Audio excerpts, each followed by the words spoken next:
Tushda qo'zichoq ko'rishning ta'birlari.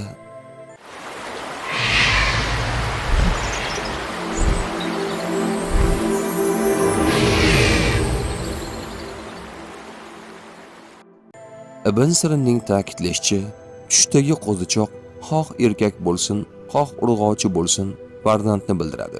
Agar qo'zichoqqa ega bo'lganini ko'rsa yoki kimdir unga berganini ko'rsa, farzand tug'ilishini bildiradi.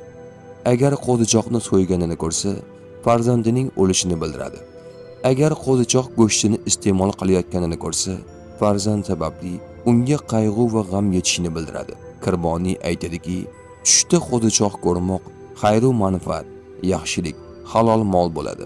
Bu narsalar qo'zichoqning katta yoki kichikligiga bog'liqdir. Agar qo'zichoqqa ega ekanini ko'rsa, shu qo'zichoqni ko'rinishga muvofiq mol va boylik topadi. Agar qo'zichoq yoki echki bolasini so'ysa yoki yesa, bu so'yish uning go'shti tufayli bo'lsa, farzand sababli unga musibat yetishiga sabab bo'ladi. Ja'far Sodiqning aytishicha, tushda qo'zichoqni ko'rmoq 4 narsaga dalildir: farzandga, halol molga, maishatga, g'am va anduhga. Tush ta'biri bashorat emas, barcha narsani bilguvchi yagona zot Allohdir. Ko'rgan tushlaringiz ta'birini bilmoqchimisiz? Unda kanalimizga obuna bo'ling.